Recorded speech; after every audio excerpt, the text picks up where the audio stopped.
organized this program very meticulously and very meaningfully. And also, when I heard the speech of different dignitaries on the dais, like our Professor Vedas has spoken very well, and that means to say, ಆರ್ಥಿಕ ವ್ಯವಸ್ಥೆಗೆ especially ರೈತಾಪಿ ವರ್ಗಗಳಿಗೆ ತುಂಬ ಸಹಾಯಕವಾಗ್ತಿದೆ. ಅದು ನಮ್ಮ national economy ಮೇಲೆ ತುಂಬ contribution ಮಾಡ್ತಾ ಇದೆ.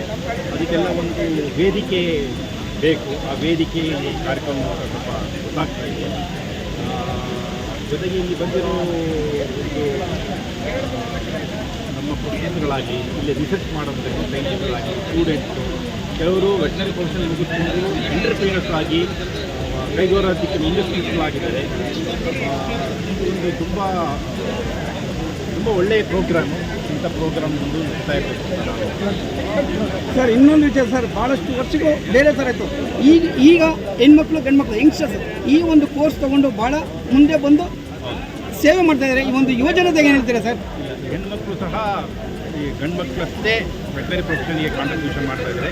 ಮೊದಲು ಯಾಕೋ ಹೆಣ್ಮಕ್ಳು ಮೆಡಿಕಲ್ ಪ್ರೊಫೆಷನ್ ಜಾಸ್ತಿ ಹೋಗೋರು, ಆದರೆ ವೆಟನರಿ ಪ್ರೊಫೆಷನ್ಗೆ ಬರ್ತಾ ಇಲ್ಲ. ಈ ಟ್ರೆಂಡ್ ಚೇಂಜ್ ಆಗಿದೆ. ಮೆಡಿಕಲ್ ಪ್ರೊಫೆಷನ್ ಎಷ್ಟು ಇಷ್ಟಪಡ್ತಾರೆ ಹೆಣ್ಮಕ್ಳು, ವೆಟನರಿ ಪ್ರೊಫೆಷನ್ ಸಹ ಇಷ್ಟಪಡ್ತಾ ಇದ್ದಾರೆ. ಎಸ್ಪೆಷಲಿ ಈ ಪೆಟ್ ಡಾಗ್ಸ್ ಅಂದರೆ ಈ ಸಾಕು ಪ್ರಾಣಿಗಳ ಬಗ್ಗೆ ತುಂಬ ವಿಶೇಷ ಕಾಳಜಿ ಇರೋರು ಎಷ್ಟೋ ಜನ ಮೆಡಿಕಲ್ ಪ್ರೊಫೆಷನ್ನೇ ಬಿಟ್ಟು ವೆಟನರಿ ಪ್ರೊಫೆಷನ್ ಆಯ್ಕೆ ಮಾಡಿಕೊಂಡು ಅದರಲ್ಲೇ ತುಂಬ ಒಳ್ಳೆಯ ಸಾಧನೆ ಮಾಡಿದ್ದಾರೆ. ಸಮಾಜಕ್ಕೆ ಒಂದು ಉತ್ತಮ ಕೊಡುಗೆ ಕೊಟ್ಟಿದ್ದಾರೆ.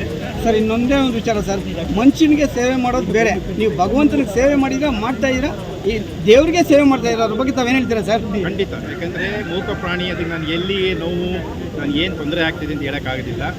ಮೂಕ ಪ್ರಾಣಿಗೆ ನಾವು ಸೇವೆ ಮಾಡಿದ್ರೆ ಖಂಡಿತ ಭಗವಂತ ಮನುಷ್ಯನಿಗೆ ಸೇವೆ ಮಾಡೋಕ್ಕಿಂತ ನಮಗೆ ಸಂತೋಷ ಕೊಡ್ತಾನೆ. ಮೂಕ ಪ್ರಾಣಿಗಳ ಸೇವೆ ತುಂಬ ಉತ್ಕೃಷ್ಟವಾದ ಸೇವೆ. ಮನುಷ್ಯ ಆದರೆ ಅವನು ಎಲ್ಲಿ ಏನು ಅಂತ ಹೇಳ್ತಾನೆ, ಇಲ್ಲೇ ನೋಡ್ತಾ ಇದೆ ಇಲ್ಲ ಅಂತ ಹೇಳ್ತಾ ಇದ್ದಾನೆ. ಮತ್ತು ತುಂಬ ಅಡ್ವಾನ್ಸ್ ಡಯಾಗ್ನೋಸ್ಟಿಕ್ ನಮಗೆ ಎಕ್ವಿಪ್ಮೆಂಟ್ ಸಿಗುತ್ತೆ. ಮತ್ತು ವೆಟನರಿಗೆ ಈಗೀಗ ಬರ್ತಾ ಇದೆ, ಬಟ್ ಯಾಕಂದರೆ ಮೊದಲು ಇರ್ತಿರಲಿಲ್ಲ. ಹಾಗಾಗಿ ಡಯಾಗ್ನೋಸ್ಟಿಕ್ ಮಾಡಬೇಕಾದ್ರೆ ವೆಟನರಿ ಡಾಕ್ಟ್ರಿಗೆ ತುಂಬ ಒಂದು ಬುದ್ಧಿ ಇರುತ್ತೆ. ಅಂದರೆ ಮೆಡಿಕಲ್ ಪ್ರೊಫೆಷನ್ಗೆ ಓದ್ಕೊಂಡ್ರೆ ನಮ್ಮಲ್ಲಿ ಸಬ್ಜೆಕ್ಟಿವ್ ಸಿಂಪ್ಟಮ್ಸು ಮಾತ್ರ ಬ್ಯಾಕಿಲ್ಲ, ಸಬ್ಜೆಕ್ಟಿವ್ ಸಿಂಪ್ಟಮ್ಸ್ ಇರುತ್ತೆ. ಓನ್ಲಿ ಆಬ್ಜೆಕ್ಟಿವ್ ಸಿಂಪ್ಟಮ್ಸ್ ಮಾತ್ರ ಇರ್ತವೆ. ಹಾಗಾಗಿ ಪ್ರಾಣಿ ನನಗೆ ಇದಾಗ್ತಾ ಇದೆ ಅಂತ ಹೇಳೋಕ್ಕಾಗಿಲ್ಲ. ಅದು ಯಾವ ರೀತಿ ಒಂದು ಸಿಂಪ್ಟಮ್ಸ್ ತೋರಿಸುತ್ತೆ ಅದ್ರ ಮೇಲೆ ನಾವು ಡಿಸೀಸಸ್ನ ಡಯಾಗ್ನೋಸ್ ಮಾಡಿ ನಾವು ಟ್ರೀಟ್ ಮಾಡಬೇಕು. ಇದಕ್ಕೆ ದೊಡ್ಡದೊಂದು, ಇದು ಸ್ವಲ್ಪ ಕಷ್ಟವಾದ ಕೆಲಸ. ಮೆಡಿಕಲ್ ಪ್ರೊಫೆಷನ್ ಆದರೆ ಎಲ್ಲ top to bottom body scanning ಮಾಡ್ತಾರೆ, ಮತ್ತು ಎಲ್ಲ ಥರ ಅಡ್ವಾನ್ಸ್ ಮೆಡಿಕಲ್ ಎಕ್ವಿಪ್ಮೆಂಟ್ ಸಿಗುತ್ತೆ. ಹಂಗೆ ಡಯಾಗ್ನೋಸ್ ಮಾಡೋದು ನಮ್ಮ ಕಂಪೇರ್ ಮಾಡಿದ್ರೆ ಭಾಳ ಆಗೋದು. ಎಲ್ಲ ಸ್ಮೈಲ್ ಮಾಡಿ ಸರ್, ಯಾರು ಸೀರಿಯಸ್ ಆಗಿರಬೇಡಿ. ಓಕೆ, ಅಲ್ಲ ಡಿಸ್ಮಲ್ ಸರ್. ಎಲ್ಲ ಹಳೆಯ ವಿದ್ಯಾರ್ಥಿಗಳು ಭಾಗಿಯಾಗಿದ್ದಾರೆ. ಜೊತೆಗೆ ಇವತ್ತು ವಿಶ್ವವಿದ್ಯಾಲಯದ ಎಲ್ಲ ವಿಶ್ರಾಂತ ಕುಲಪತಿಗಳು ಸಹ ಭಾಗಿಯಾಗಿದ್ದರು. ಮತ್ತು ಈ ಪಶುವೈದ್ಯಕೀಯ ಮಹಾವಿದ್ಯಾಲಯದ ಎಲ್ಲ ಫಾರ್ಮರ್ ಡೀನ್ಸು ಮತ್ತು ಸಾಕಷ್ಟು ಪ್ರಾಧ್ಯಾಪಕರಿಂದ, ಶಿಕ್ಷಕೇತರ ಮಿತ್ರರು, ವಿದ್ಯಾರ್ಥಿಗಳು ಭಾಗವಹಿಸಿ ಈ ಕಾರ್ಯಕ್ರಮಕ್ಕೆ ತುಂಬ ಮೆರುಗನ್ನು ಕೊಟ್ಟರು. ಅದರಲ್ಲೂ ವಿಶೇಷವಾಗಿ ಈ ಒಂದು ಮಹಾವಿದ್ಯಾಲಯದ ಅಲ್ಯುಮಿನಿ ಆಗಿರ್ತಕ್ಕಂಥ ಶ್ರೀಯುತ ರಾಧಾಕೃಷ್ಣನ್, ಈಗ ಅಡಿಷನಲ್ ಚೀಫ್ ಸೆಕ್ರೆಟರಿ ತಮಿಳುನಾಡು ಗೌರ್ಮೆಂಟಲ್ಲಿ, ಅವರು ಸಹ ಈ ಒಂದು ಮಹಾವಿದ್ಯಾಲಯದ ಅಲ್ಯುಮಿನಿ, ಅವರು ಸಹ ಈ ಕಾರ್ಯಕ್ರಮದಲ್ಲಿ ಮುಖ್ಯ ಅತಿಥಿಗಳಾಗಿ ಅವರ ಒಂದು ಅನುಭವವನ್ನು ಹಂಚಿಕೊಂಡರು. ಇನ್ನು ಈ ಒಂದು ಸಂಸ್ಥಾಪನಾ ದಿನಾಚರಣೆಯ ಉದ್ದೇಶ ಅಂದರೆ ನಮ್ಮ ಈಗ ಪಶುವೈದ್ಯಕೀಯ ಮಹಾವಿದ್ಯಾಲಯ ಬೆಂಗಳೂರಿಗೆ ಏನು ಕೊಡುಗೆ ಬಂತು, ಇದಕ್ಕೆ ಕೊಡುಗೆ ಕೊಟ್ಟವರನ್ನು ಅವರಿಗೆ ಕೃತಜ್ಞತೆ ಸಲ್ಲಿಸೋದ್ರ ಜೊತೆಗೆ ಮುಂದೆ ಯಾವ ರೀತಿ ನಾವು ಈ ಪಶುವೈದ್ಯಕೀಯ ಮಹಾವಿದ್ಯಾಲಯವನ್ನು ತೆಗೆದುಕೊಂಡು ಹೋಗಬೇಕು ಅನ್ನೋದರ ಚಿಂತನ ಮಂಥನ ಸಹ ನಾವು ಈ ಕಾರ್ಯಕ್ರಮ ಮಾಡ್ತಾ ಇದ್ದೀವಿ. ಅದಕ್ಕೋಸ್ಕರ ಮಧ್ಯಾಹ್ನ ನಾವು ಟೆಕ್ನಿಕಲ್ ಸೆಮಿನಾರು ಸಹ ಇಟ್ಕೊಂಡಿದ್ದೀವಿ. ಅದರಲ್ಲಿ ನಮ್ಮ ಸಾಕಷ್ಟು ಏನಂದರೆ ರಿಸೋರ್ಸ್ ಪರ್ಸನ್ ಅಂತ ಹೇಳ್ತೀವಿ, ವಿಜ್ಞಾನಿಗಳು ಈ ಯಾವ ರೀತಿ ನಾವು ಮುಂದೆ ಈ ವಿಶ್ವವಿದ್ಯಾಲಯವನ್ನು ಮುನ್ನಡೆಸಬೇಕು, ವಿಶೇಷವಾಗಿ ಪಶುವೈದ್ಯಕೀಯ ಶಿಕ್ಷಣವನ್ನು ಯಾವ ರೀತಿ ನಾವು ಚಾಲೆಂಜಸ್ ಏನೇನು ಇದೆ ಅದನ್ನು ಫೇಸ್ ಮಾಡಲಿಕ್ಕೆ ಯಾವ ರೀತಿ ನಾವು ಅಪ್ಗ್ರೇಡ್ ಮಾಡಬೇಕು ಪಶುವೈದ್ಯಕೀಯ ಒಂದು ಶಿಕ್ಷಣವನ್ನು, ಮತ್ತು ಯಾವ ರೀತಿ ಇನ್ಸ್ಟಿಟ್ಯೂಷನ್ ಇಂಡಸ್ಟ್ರಿಯಲ್ ಲಿಂಕೇಜನ್ನು ಯಾವ ರೀತಿ ನಾವು ಎಸ್ಟಾಬ್ಲಿಷ್ ಮಾಡಬೇಕು, ಮತ್ತು ಇಂಡಸ್ಟ್ರಿಯ ಎಕ್ಸ್ಪೆಕ್ಟೇಷನ್ ಏನಿದೆ ಪಶುವೈದ್ಯಕೀಯ ಕ್ಷೇತ್ರದಿಂದ ಅದಕ್ಕೆ ನಾವು ಯಾವ ರೀತಿ ಸ್ಪಂದಿಸಬೇಕು ಅನ್ನೋದ್ರ ಬಗ್ಗೆ ನಾವು ಚಿಂತನೆ ಮಂಥನ ಸಹ ಮಾಡ್ತಾಯಿದ್ದೀವಿ. ಇದರ ಜೊತೆಗೇ ನಾವು ರಿಸರ್ಚ್ ಔಟ್ಕಮ್ಗಳು ಏನು ಬರುತ್ತೋ, ಸಂಶೋಧನಾ ಫಲಗಳನ್ನು ರೈತರಿಗೆ ತೆಗೆದುಕೊಳ್ಬೇಕಾದ್ರೆ ನಾವು ಯಾವ ರೀತಿ ನಾವು ಶ್ರಮ ವಹಿಸಬೇಕು, ಅದಕ್ಕೆ ವಿಶೇಷವಾಗಿ ನಾವು ಬೆಸ್ಟ್ ಅಡ್ವೈಸರಿ ಪ್ರಾಕ್ಟೀಸಸ್ ಅಂತ ಹೇಳ್ತೀವಿ. ಒಂದೇ ವೇದಿಕೆಯಲ್ಲಿ ಇವತ್ತೆಲ್ಲ ನಾವು ಸೇರಿಕೊಂಡು ಯಾವ ಬಗ್ಗೆ ನಮ್ಮ ಸಮಾಜಕ್ಕೆ ನಮ್ಮ ಒಂದು ಒಡನಾಟದಿಂದ ಒಂದು ಸೇವೆ ಸಿಗ್ಬೋದು, ನಮ್ಮ ಕರ್ನಾಟಕ ರಾಜ್ಯಕ್ಕೆ ಯಾವ ರೀತಿ ನಾವೆಲ್ಲ ಒಟ್ಟಿಗೆ ಸೇರಿಕೊಂಡು ಪ್ಲ್ಯಾಟ್ಫಾರ್ಮಲ್ಲಿ ಸೇವೆ ಕೊಡ್ಬೋದು, ಮತ್ತು ವಿಶೇಷವಾಗಿ ಭಾರತ ದೇಶದ ಸಲುವಾಗಿ ನಾವೆಲ್ಲರೂ ಒಟ್ಟಿಗೆ ಸೇರಬೇಕು. ಯಾವ ರೀತಿ ನಮ್ಮ ಪಶು ಸಂಗೋಪನಾಗಿ ಏನೇನು ಚಟುವಟಿಕೆಗಳು ನಡೀತಾ ಇದೆ, 1 ಹೆಲ್ತ್ ಪ್ರೋಗ್ರಾಮ್ಸ್ ಎಲ್ಲ ಹೇಳ್ತಾ ಇದೆ.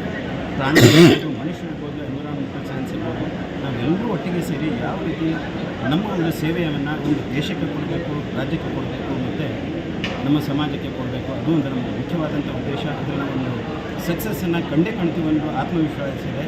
ಧನ್ಯವಾದ. ಇವತ್ತು ನಿಮಗೆಲ್ಲ ಗೊತ್ತಿರೋ ಹಾಗೆ 69ನೇ ಸಂಸ್ಥಾಪನಾ ದಿನಾಚರಣೆಯನ್ನು ನಾವು ಹಮ್ಮಿಕೊಂಡಿದ್ವಿ. ಇದು ಪ್ರಥಮ ಬಾರಿಗೆ ಸುಮಾರು ಇಷ್ಟು ವರ್ಷ 68 ವರ್ಷಗಳಲ್ಲಿ ನಮ್ಮ ಕಾಲೇಜಿನಲ್ಲಿ ಆಡಳಿತ ನಡೆಸಿದಂತಹ ಡೀನ್ದವರು ಮತ್ತು ವಿಶ್ವವಿದ್ಯಾಲಯದ ಕುಲಪತಿಗಳು, ಕುಲಸಚಿವರು ಹಾಗೂ ಆಡಳಿತ ಮಂಡಳಿಯಲ್ಲಿದ್ದಂತಹ ಎಲ್ಲ ಅಧಿಕಾರಿಗಳನ್ನು ಒಟ್ಟಾರೆ ಒಂದು ವೇದಿಕೆಯಲ್ಲಿ ಕೂರಿಸಿ ಸನ್ಮಾನ ಮಾಡಲಾಯಿತು. ಅದೇ ರೀತಿ ಯಾರ್ಯಾರು ಇಷ್ಟು ವರ್ಷಗಳಲ್ಲಿ UPSC ಆಗಿರ್ಬೋದು, AS ಆಗಿರ್ಬೋದು, ಎಲ್ಲ ಸಾಧಕರು ಅಥವಾ ಖಾಸಗಿ ಸಂಸ್ಥೆಯ ದೊಡ್ಡ ಮಟ್ಟದಲ್ಲಿ ತಮ್ಮ ಆಡಳಿತದಲ್ಲಿರುವಂಥವರು, ಮುಖ್ಯಸ್ಥರುಗಳು, ಪ್ರೈವೇಟ್ ಕಂಪ್ನಿಯನ್ನು ಇಟ್ಕೊಂಡು ಬಿಸ್ನೆಸ್ಸಲ್ಲಿ ಸಕ್ಸಸ್ ಆಗಿರುವಂಥವರು ಪ್ರತಿಯೊಬ್ಬರೂ ಕೂಡ ಈ ಒಂದು ಕಾರ್ಯಕ್ರಮದಲ್ಲಿ ಭಾಗವಹಿಸಿದ್ರು. ಇದು ನಾನು ತಿಳಿದಂಗೆ ಇದು ಮೊದಲ ಬಾರಿ ನಡೀತಾ ಇರೋದು. ಮತ್ತು ನಾನು ಬಂದು 2000 ಇಸ್ವಿಯಲ್ಲಿ ನಾನು ಈ ಕಾಲೇಜಿಗೆ ಸೇರಿಕೊಂಡಿದ್ದೆ. ಮೂಲತಃ ನಾವು ಗ್ರಾಮೀಣ ಭಾಗದಿಂದ ಬಂದವರು, ನನ್ನ ತಂದೆನೂ ಕೂಡ ರೈತರು.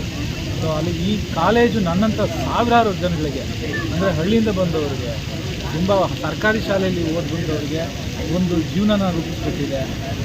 ಇದು ಒಂದು ತಮಗೆ ಆಲ್ರೆಡಿ ಗೊತ್ತಿದ್ದ ಹಾಗೆ ಇದು 69ನೇ ಸಂಸ್ಥಾಪನಾ ದಿನಾಚರಣೆ ಪಶುವೈದ್ಯಕೀಯ ಮಹಾವಿದ್ಯಾಲಯ ಬೆಂಗಳೂರು ಇದರ ಪರವಾಗಿ ಮಾಡಿದ್ವಿ ಇವತ್ತು.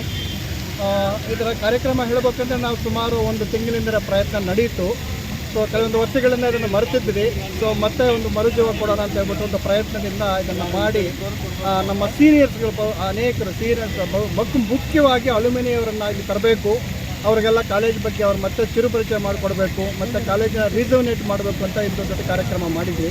ಅದೇ ಥರ ಏನಾಗುತ್ತೆ, ಎಲ್ಲ ಸೀನಿಯರ್ಸ್ ಬಂದು ಈಗೆಲ್ಲ ದೊಡ್ಡ ದೊಡ್ಡ ಜಾಬಲ್ಲಿರೋರು ಬಂದು ಅವ್ರ ಸ್ಟೂಡೆಂಟ್ಸಿಂದ ಮಾತಾಡಿ ಅವ್ರು ಹೇಳಿದಾಗ ಸ್ಟೂಡೆಂಟ್ಸ್ಗೆ ಒಂದು ಇನ್ಸ್ಪಿರೇಷನ್ ಆಗುತ್ತೆ ಅಂತ ಉದ್ದೇಶದಿಂದ ಇನ್ನು ಒಂದು ಪ್ರೋಗ್ರಾಮ್ ಹಮ್ಮಿಕೊಂಡಿದ್ದು ಚೆನ್ನಾಗಿ ಬಂದಿದೆ ಅನಿಸುತ್ತೆ. ಸೊ ಇದಕ್ಕೆ ಮುಖ್ಯ ರೂವಾರಿಗಳು ಡಾಕ್ಟರ್ ಸುಶಾಂತ್ ರೈ ಅಂತ, ಇವರು ನಮ್ಮ ಹಾನರಬಲ್ ಬೋರ್ಡ್ ಮೆಂಬರು ಸಹ. ಇವರೆಲ್ಲ ನಮ್ಮ ಸೀನಿಯರ್ಸು. ಇವರೆಲ್ಲ ಸಪೋರ್ಟ್ ತಗೊಂಡು ನಾವು ಇವತ್ತು ಕಾರ್ಯಕ್ರಮ ಬಹುಶಃ ನೋಡಿದ್ರೆ ಅನಿಸುತ್ತೆ ತುಂಬ ಚೆನ್ನಾಗಿ ಮೂಡಿ ಬಂದಿದೆ, ಸಂತೋಷ. ಸೊ ಇಂಥ ಕಾರ್ಯಕ್ರಮಗಳನ್ನ ಮತ್ತೆ ಮುಂದೆ ಮಾಡೋಣ ಅಂತ ನಮ್ಮ ಉದ್ದೇಶ ಇದೆ. ಸೊ ಕಾರ್ಯಕ್ರಮ ಮಾಡೋದ್ರ ಮುಖಾಂತರ ಕನೆಕ್ಷನ್ ಆಗ್ತಾಯಿದೆ, ನೆಟ್ವರ್ಕಿಂಗ್ ಆಗ್ತಾಯಿದೆ all over the globe. So ಹೇಳಬೇಕಂದ್ರೆ ಈಗ ಯುನೈಟೆಡ್ ಸ್ಟೇಟ್ಸ್ ಅಮೇರಿಕಾದಿಂದನೂ ಜನ ಬಂದಿದ್ದಾರೆ. ಇಲ್ಲಿ ನಮ್ಮ ಕ್ಲಾಸ್ಮೇಟ್ಸ್ ಇದ್ದಾರೆ, ಅಲ್ಲಿ ಸ್ಟೂಡೆಂಟ್ಸ್ ಇದ್ದಾರೆ, ಎಲ್ಲರೂ ಪಾರ್ಟಿಸಿಪೇಟ್ ಮಾಡ್ತಾಯಿದ್ದಾರೆ, ಕನೆಕ್ಟ್ ಆಗ್ತಾಯಿದ್ದಾರೆ. That's very important. ನೆಟ್ವರ್ಕಿಂಗ್ ಆಗೋದು ಮತ್ತು ಇನ್ಸ್ಟಿಟ್ಯೂಷನ್ ಪರವಾಗಿನೂ ಬೇರೆ ಕಡೆ ನಾವು ಇದು ಮಾಡೋದು, ತಿಳುವಳಿಕೆ ಕೊಡೋದು, ಆಮೇಲೆ ಮ್ಯೂಚುವಲ್ ಅಂಡರ್ಸ್ಟ್ಯಾಂಡಿಂಗಲ್ಲಿ ಕೆಲಸ ರಿಸರ್ಚ್ ಇರ್ಬೋದು, ಎಕ್ಸ್ಟೆನ್ಷನ್ ಇರ್ಬೋದು, ನೆಟ್ವರ್ಕಿಂಗ್ ಮಾಡೋದ್ರಲ್ಲಿ ತುಂಬ ಅನುಕೂಲ ಆಗುತ್ತೆ. ಇಂಥ ಕಾರ್ಯಕ್ರಮ ಮಾಡೋದು ಬಹು ಮುಖ್ಯ. ಯಾವುದೇ ಎಜುಕೇಷನ್ ಇನ್ಸ್ಟಿಟ್ಯೂಷನ್ಗೆ ನಾವು ಸ್ಟೂಡೆಂಟ್ಸನ್ನ ಇನ್ಸ್ಪೈರ್ ಮಾಡಬೇಕು, ಇಂಥ ಕಾರ್ಯಕ್ರಮಗಳು ಆವಾಗ ನಡೀಬೇಕು ಅನ್ನೋದು ನನ್ನ ಡೀನ್ ಆಗಿ ನನ್ನ ಅನಿಸಿಕೆ. ಸೊ ಸಾಹೇಬ್ರ ಮಾತುಗಳು ಮಾತಾಡ್ತಾರೆ.